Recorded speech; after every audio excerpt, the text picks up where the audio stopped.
Hey, what's up? Hello, everyone. Welcome into Fantasy Filmball, the show where we turn movies into sports and sports into something we don't talk about here. My name is Matt.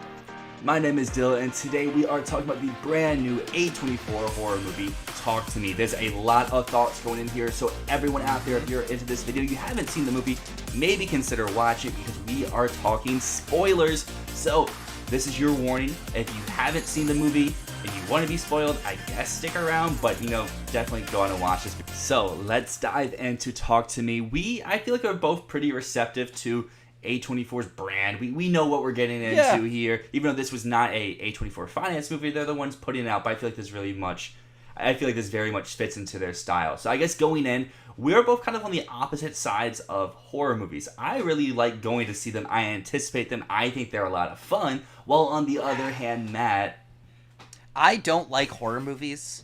I avoid seeing them in theaters. I'll check them out at home, but normally if I watch them at home, I'm doing something else to distract myself. I am a massive goddamn wimp.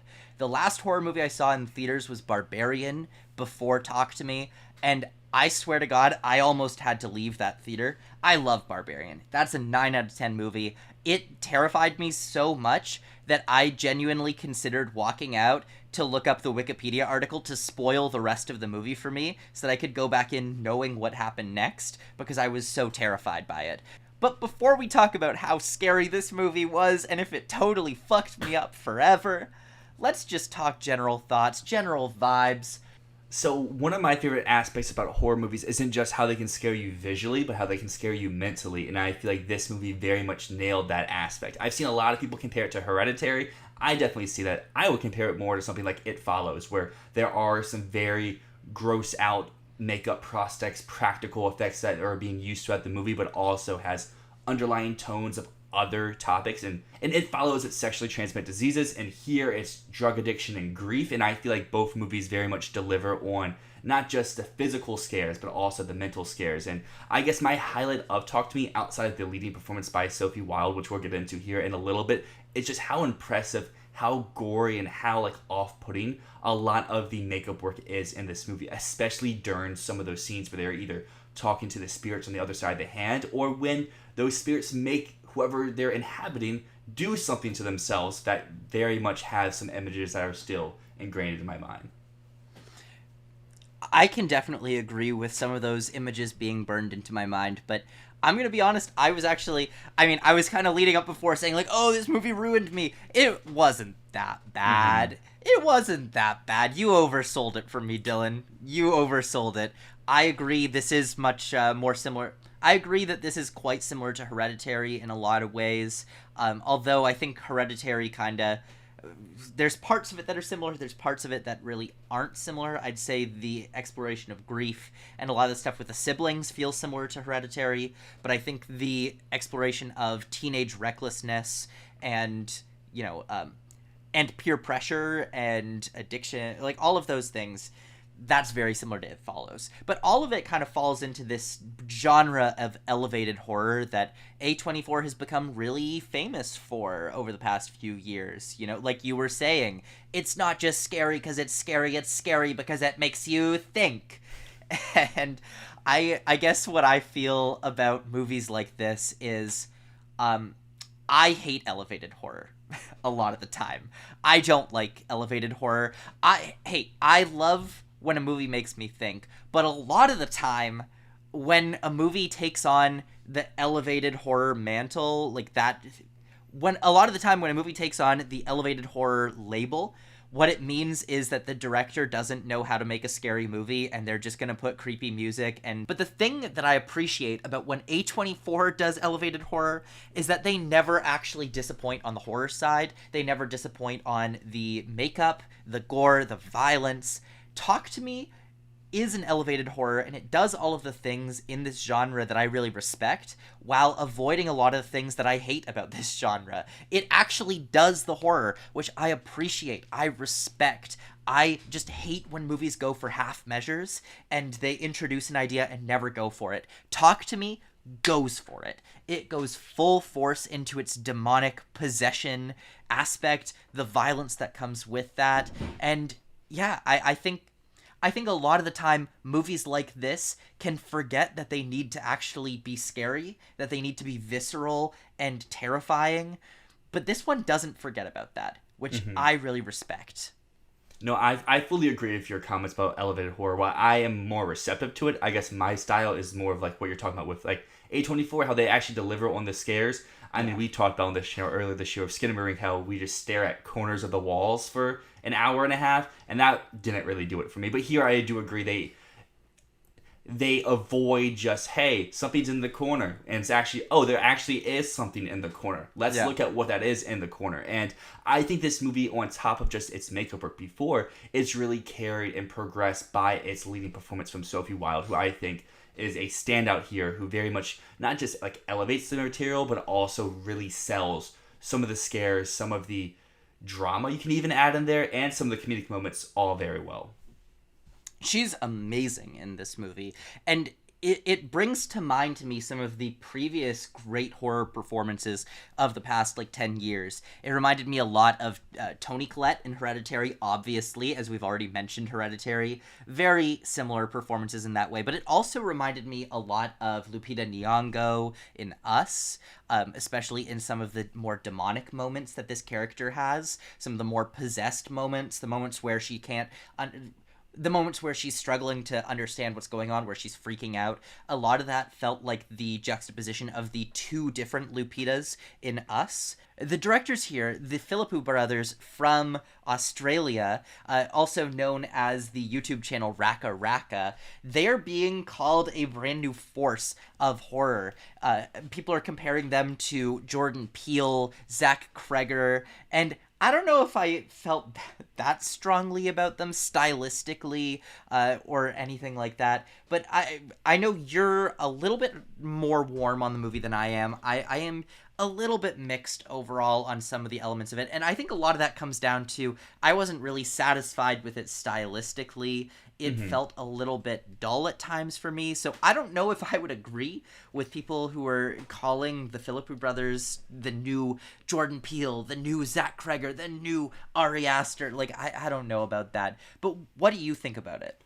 I think that would be a little bit of a stretch. I can see, for the directing at least, I can see your angles in the non-horror scenes. I felt like sometimes when they're dealing with the love triangle, it's like, okay, you're not really doing much here. I know this is for the plot to continue the story, but you could do it a little bit more creative. But I think for the actual possession scenes or when they're talking to the hand, those scenes are very, I think, interestingly directed and crafted. And I think for the scenes that are dealing with the hand itself, those are the ones where I can see, I guess, a little bit of it's very stylistic because I like how the camera immediately goes to an eye view of where the hand would be when you're talking, or shoots up when the people lean back in their chair and stuff along those lines. I would need to see another movie or two before going to say oh, they're Jordan Peele, they're Ari Aster, they're Zach Cregger, but I can see the seeds here. But so I guess now moving forward with the conversation, talking about what we expected, that takes us all the way to the end, because I think the ultimate resolution was pretty unexpected, but how it got there, I agree with you, was kind of telegraphed and kind of okay, yeah. I can see the beat. She's going to stab her dad. She's going to try to kill the kid, and she's going to end up killing herself, sort of thing. So, I think those lines are, but I very much enjoyed and got a big kick out of what the final scene was, is how she is now the next person in the line of when they're talking to the hand. Yeah, that was cool, but I think I wanted a little bit more out of it. I don't know what it was, because at the very end of the movie, I was sitting there kind of being yeah, I'm pretty satisfied with this, but I'm teetering between thinking it's good and thinking it's decent. And honestly, even though that ending scene was cool, I don't know what purpose it really had, especially when we're thinking about the themes of the movie being about addiction, about grief and loss, and specifically how grief and loss can lead to addiction, and that can kind of be a trigger for that illness. It's a cool ending scene. I don't want to knock that ending scene. It's cool, and it delivers on, the core idea of the movie being that you pass on to the other side, and then you're brought back for this hand. I don't know. I want to hear what you think about it because I'm just torn on the ending. I guess before getting to the physical end, I was also teetering with this movie, but from great to good. For the majority of it, I thought it was great, and then that final act kicks into gear where Mia does get possessed, and that's when I was kind of like dropping a little bit. So it's like, okay, I mean, you're just doing like what you're saying, what we expect: stab the dad, steal the kid, push the kid into the street, sort of thing. And then I thought the movie was ending when Sophie ends up being the one who gets hit by the car. I was like, oh, that was kind of a lame ending. Like I know it will work for like a general audience, but like I was wanting something different, and then what I wanted was what we actually got.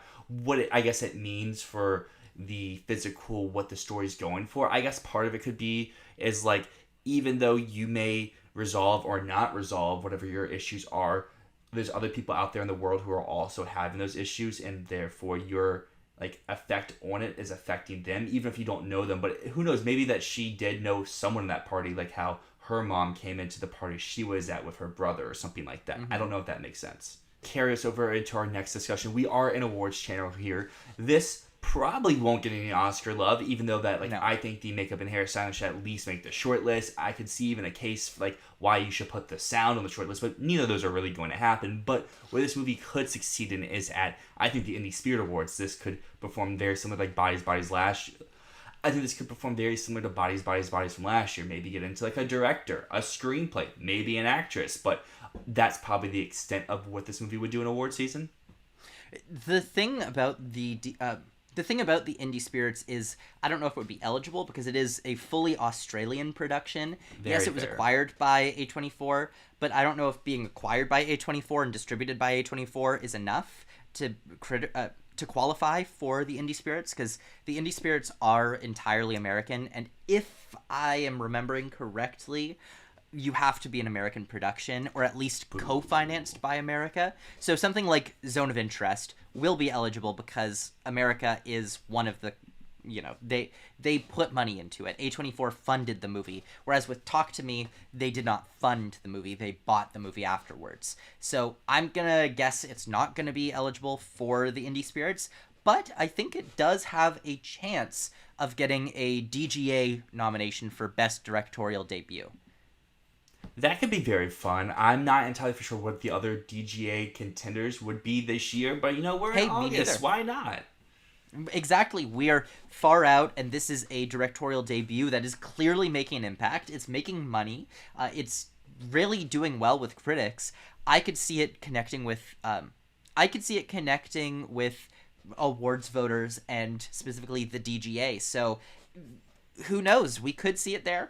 I wouldn't predict it because I don't really think that a horror movie like this would do too well there, but it's possible, and that would be honestly a pretty cool thing to see. As well, I would expect this to do very well at the ACTA Awards, the Australian Academy of Cinema and Television Arts. So yeah, we could definitely see it pick up some points in the game of Fantasy Filmball through some of those smaller awards, especially the Australian bodies.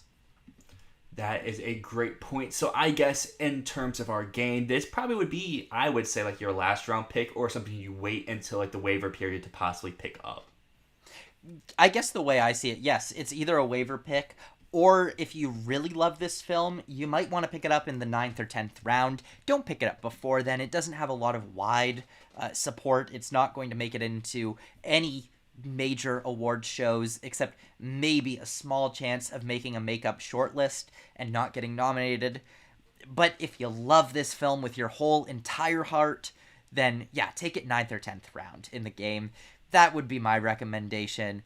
Overall, though, this was definitely a less scary movie than I expected it to be, and it was a very fun time. I talked down on this movie a lot, but I did like it. I just feel like I end up being more critical when I have high expectations. That is very fair. I am the same way as well. I walked out of this a little bit more pleasantly surprised because I basically avoided all the promo and marketing. I heard someone say once, I was like, oh, you should go into this blind. I was like, okay, why not? So I think I saw the trailer once going into this and had heard about it back at Sundance. So been waiting a while. I walked out pretty fun. The people I went with liked it a lot more than I did. I would be probably like a very light 8. they were all like 9s and 10s. But yeah, everyone out there, we would love to hear your thoughts on this movie. Were you spooked, or did you think this was just kind of whatever? Let us know down below, but consider dropping a like, drop a subscription. We have new movie news almost daily here on the channel. But until next time, my name is Dyl. And my name is Matt, and this is Fantasy Filmball.